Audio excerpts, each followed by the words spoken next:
This is a nice cotton one that keeps me nice and cool on a warm day like that. But it's very cool sitting underneath this amazing tree. It is. It's a historic tree, and it's wonderful to be sitting under it with you. And I want to say on behalf of, I think, everybody in Bangladesh, welcome to Bangladesh. And thank you for your family service. Thank you. Thank Really you. We're so pleased to be here. Yes, thank you. So I'm going to start out with a quick question on,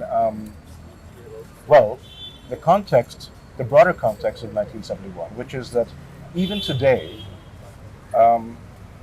we find that unspeakable injustices are carried out in broad daylight. We have mass incarcerations, you have mob violence, you have genocide, you have mass killing and rape. What can we do better as an international community so that this doesn't happen again? Well, you know, the United States' democracy is the oldest democracy in the world. And we too, in our country, have great divisions between the political parties. And we too have a lot of unrest and social inequity, massive income inequality, racial issues in our country, homelessness. So, you know, I think it's important for people to recognize that, you know, all countries deal with the growing pains of being a democracy. But I think the important thing is what my father stood for is making sure that, you know, political power is not concentrated in a single political party, to make so that we call it in the United States the tyranny of the majority. Right. And making sure that even the minority views and even parties that are not in power can be accommodated. The things that they care about can be accommodated. Otherwise, you're going to have social unrest when people feel like their voices are not heard. Right.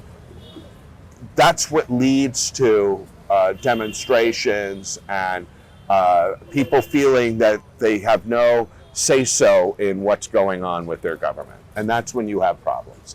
So my father believed very strongly that, and so he knew that in a democracy, you don't get your own way every single time, right? It's about give and take, and we need political leaders who can compromise and collaborate and come to a consensus building, right? Because when one party takes control of the steering wheel and drives in a certain direction, that's going to upset people.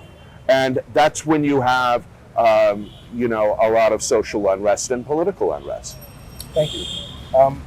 So on a slightly different topic, your work with disability rights has been an inspiration to all of us. Oh, thank you. Tell me a little bit about how the developed world, the rich world, can work better with the developing world so that some of these therapies, which are expensive, can make their way into our societies so that people here who need it can get access to it. Well, I think, yes, there's access to healthcare and therapies and assistive technologies and so forth.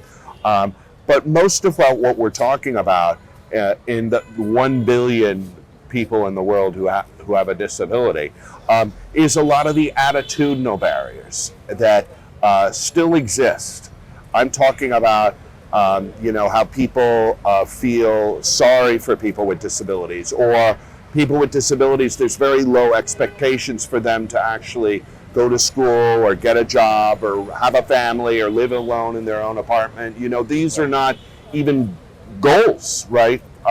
And so I think what we're talking about is independent living. And I think the wealthier countries obviously can afford to make more of the architectural accommodations, you know, the elevators and so forth, and have their buildings more accessible.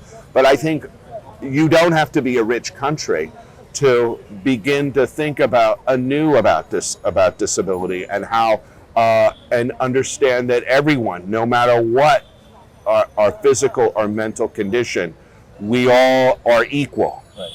And we all should have an equal opportunity to participate. So I think some of it is based in economics, but a lot of it is based on just how we think about other people and differences. And we're afraid of what we don't know and don't understand. So I think that, and I think there's a worldwide movement for disability inclusion. And believe it or not, there's a lot that I think that the quote unquote first world or the developed world can learn from the developing world. So it's not like we have all the answers. Well, I think that's a fantastic point. It's sitting under this tree. It seems like the common theme is mutual respect and inclusivity. It is, yes. Thank you so much. Thank you. Nice talking with you. Nice talking to you.